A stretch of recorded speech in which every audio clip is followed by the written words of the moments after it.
So we are on week 4 of social media marketing, and we are going to be going over chapter 3, social media marketing strategy.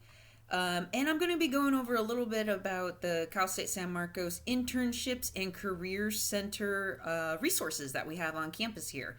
And then, of course, check-ins, discussions, and assignments. So let's dive in here with social media marketing strategy. So I know you guys know social media for fun, for pleasure, but we're going to get into more of the marketing strategy part. Social media is just like any other marketing strategy. So whether it be direct mail, email, billboards, radio, television, it's just another marketing strategy, and it works pretty much the same way. So, social media offers an advantage through the creation and distribution of valuable content to attract and retain a clearly defined audience. A social media marketing strategy outlines the strategies and tactics for how a company will incorporate their social media into their business. So just like doing a billboard ad, they would need to create a strategy outline so that you know what the tactics are in incorporating the social media into your business. A social media marketing plan, because everything has to have a plan, is a living document that outlines an organization's social media goals and guides the actions needed to achieve these goals. A great example of this is on this link here by HubSpot.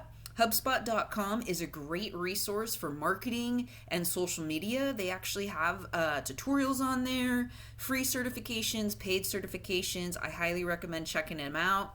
I have clients who have purchased HubSpot and use it as their CRM, their customer retention management system. So really great tool there. Check it out. So there are different steps in creating a social media marketing strategy. We're going to go over the main overview of it. Other marketing courses would dive in a little deeper, but since this is social media class, we're just going to kind of do overview.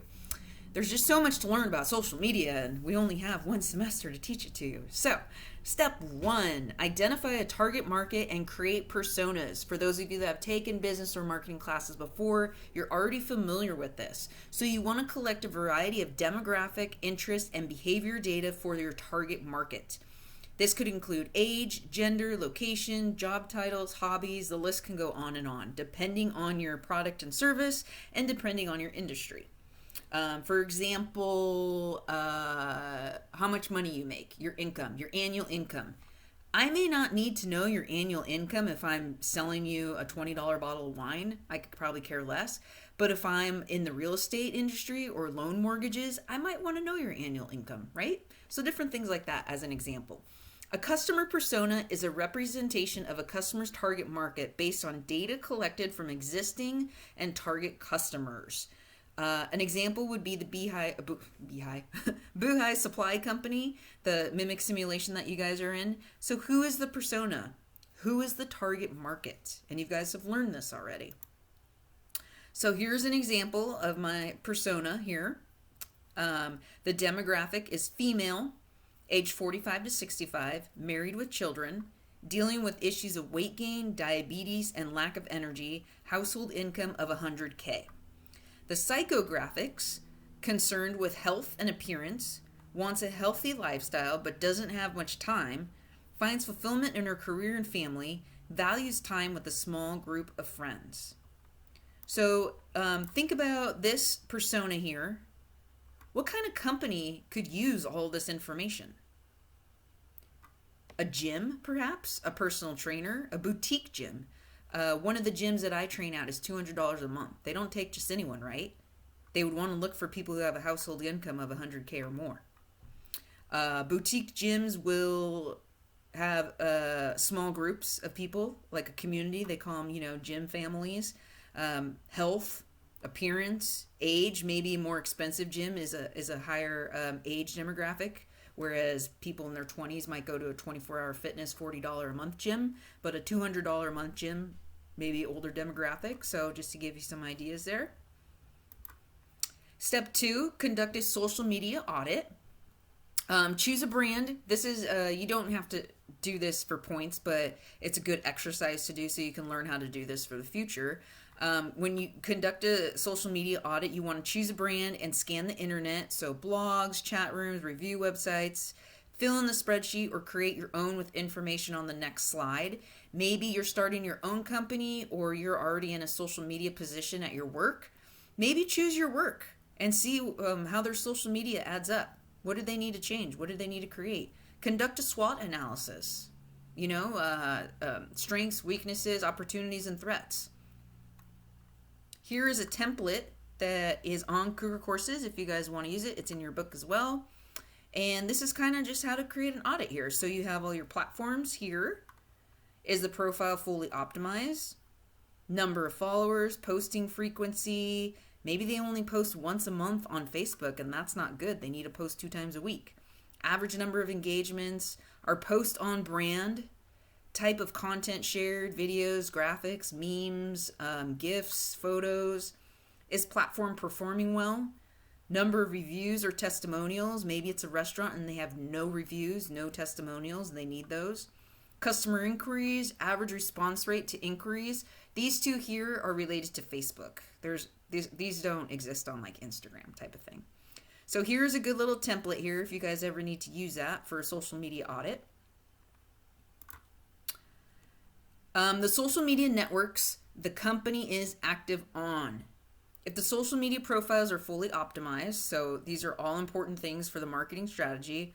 Number of followers, posting frequency. I'm kind of just going over what this has here, but these are just some other ones too.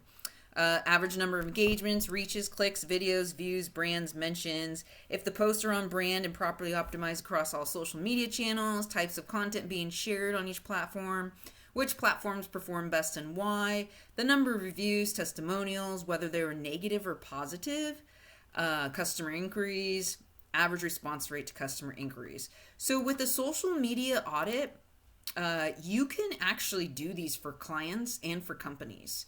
So me personally, this is one of the services I provide for my clients is just a social media audit. If I take them on as a new client, this is automatically one of their deliverables in the fee they are paying me. And I've had clients who just pay me only to do the social media audit, and that's it. For those that are doing senior experience project, if you get into a social media project, save these slides and save this template. Because if you're in a social media project for senior experience, you're going to want to do a social media audit. Okay? These slides will come in handy for you. Step 3, establish your goals, objectives, and metrics. So maybe a goal is increasing brand awareness online. Objectives could be grow Facebook community by 100%, generate 50% more traffic on website. Metrics are numbers. They're hard numbers that you need to be able to compare later with. So number of hashtags and brand mentions, 50% growth in page views and visitors. These are just examples here. Step 4, determining resources, roles, and responsibilities. People don't realize how much is involved in social media until they actually start doing it. There's a lot that goes on behind the scenes, especially for bigger brands. So you have your social media marketing vice president, your director, your manager, specialist. If for big companies, there's actual teams where you have a bunch of people. And there's people who are like one-person show like me, you know. I'm a one-person show. There's only so many services I provide. If a customer needs something more, then I have a referral to send them to. For example, I don't produce and edit videos. If my client needs that, then they go to a videographer, they get that done, and then they send me the video to post on their social media pages. So we have writers, graphic designers, multimedia production specialists, someone who's actually listening, interacting, engaging, connecting, and influencing. That takes a lot of time to sit there on your phone or on the computer and do all these things. I do it for 8 different clients. I'm constantly on my phone on Instagram, interacting, engaging, commenting, liking, influencing. It's a lot of work. Customer service. If you have a product or service you're selling and people have questions, they send you direct messages.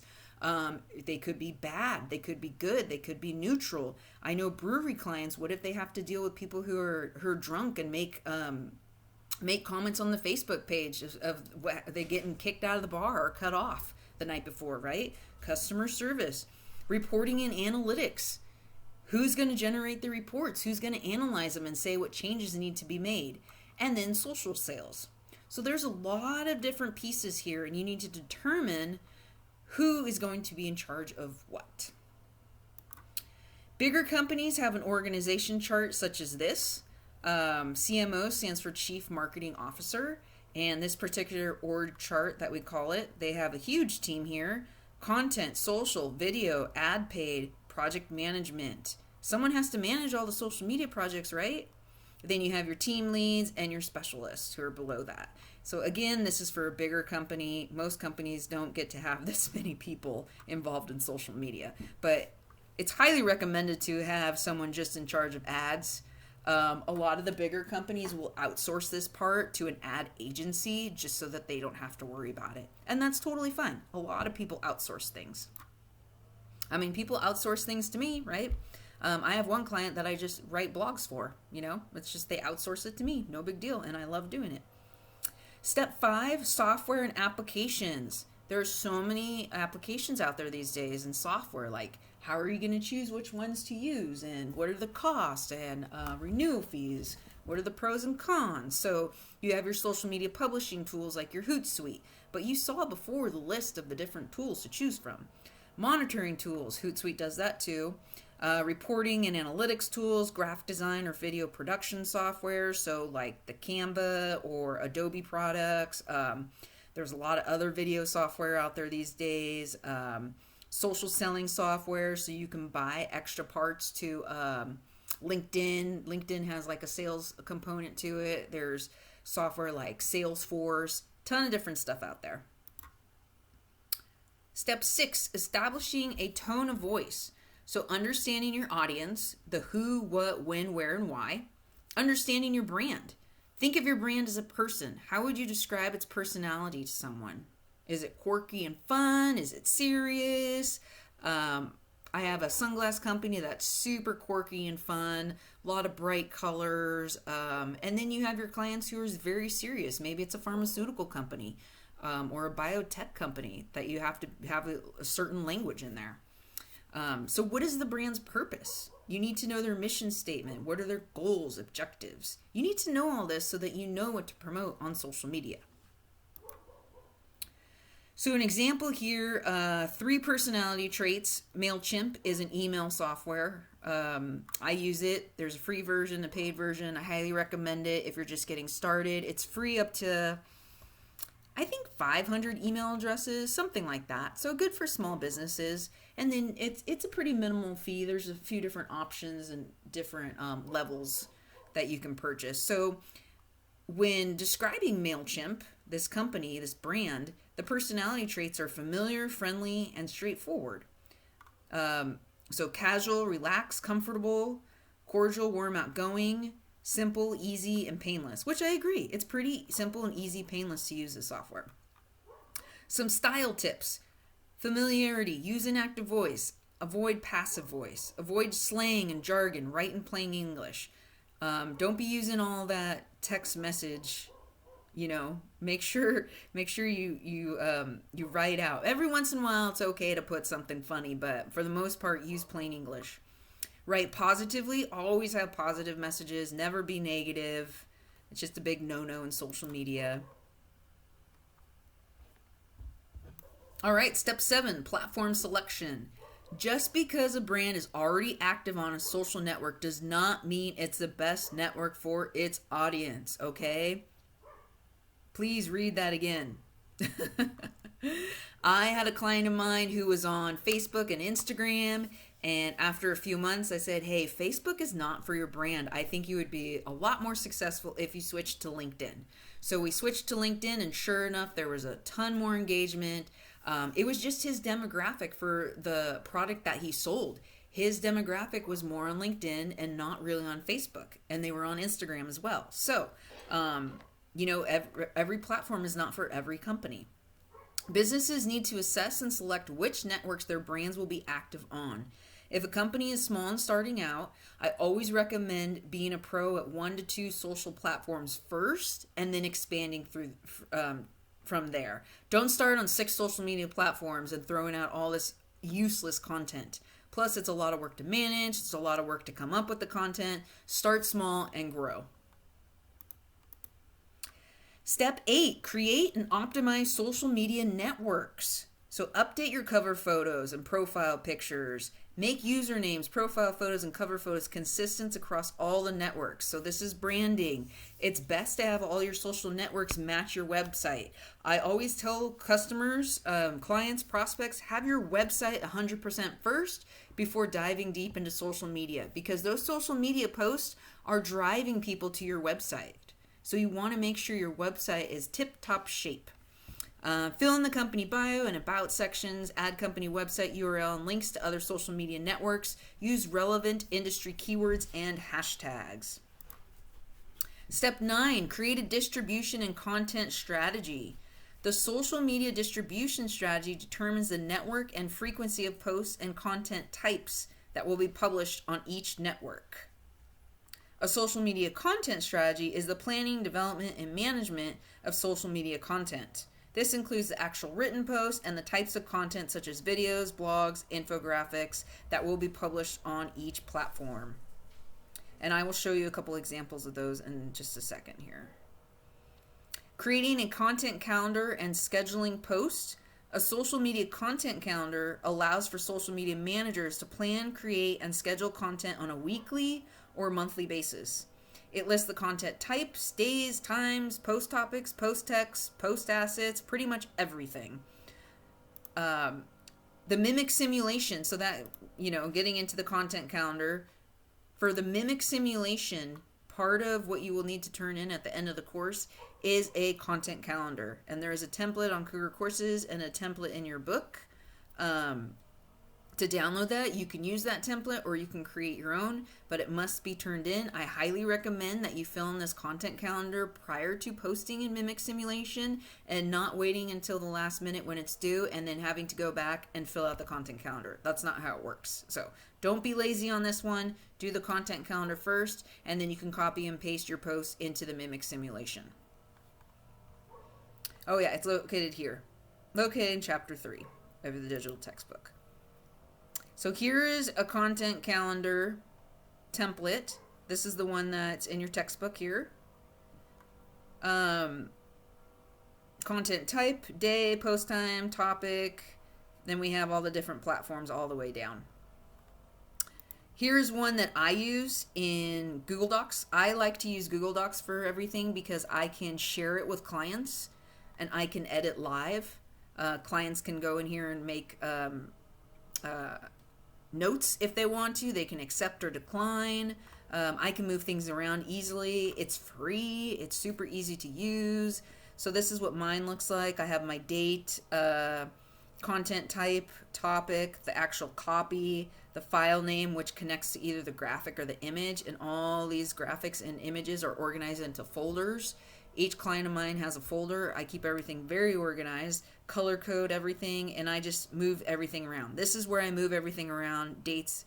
As soon as I have everything organized in the content calendar, then I can copy and paste this into Hootsuite.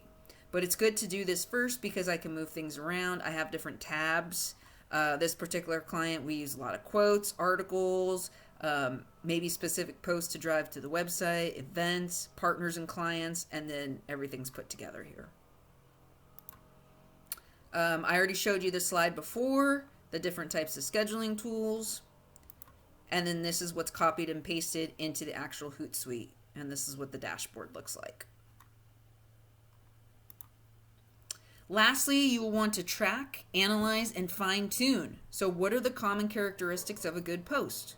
What platforms should you focus on? How often should you post on each platform? What time of the day? You'll need to test these things out first. What time of the day? For example, restaurants, breweries, wineries, it's best to post around 3 o'clock time because that's when people are kind of starting to think, where am I going to go for happy hour? Oh, it's Friday, I need a drink. Where am I going to pick up food tonight on the way home? I'm so busy. They're not necessarily thinking of those things early in the morning, right? Whereas maybe a runner or a coffee shop might post at 6 or 7 in the morning because that's what people are thinking about. Oh, getting up early to go run, or that person, inspired me to get out of bed, or yes, that coffee looks great. I want that bagel. So you're kind of have to test what time of day things work best on. what should the content look like, and what strategies should they focus on. All right, so that's just an overview of social media marketing strategies. Hopefully that gives you guys some ideas. Real quickly, the internships and careers center, usually I have them come into class and have a speaker and a presentation. Obviously can't do that. So each department has sent me information and resources and presentation slides on what they offer. I have uploaded this information into Cougar Courses under week 4. So please go in there, check out all the information. If you haven't had an internship yet, please do one. It's so important to get an internship. And there are so many internships out there that are paid. So I suggest if you can, work part-time at a job and then intern part-time at a paid internship. Or if you can get a full-time internship paid, that would be the best. That would be my biggest recommendation for you. I know doing school and working full-time and having an internship, it's a lot on your plate, but it's temporary and it's well worth it later, because when you go to your entry-level position to get a job, they're going to hire you and not the next person, right? You got to make sure you have those differentiators. So please read up on this information. The documents that I have on Cougar Courses, these are the name of the 3 documents. Okay.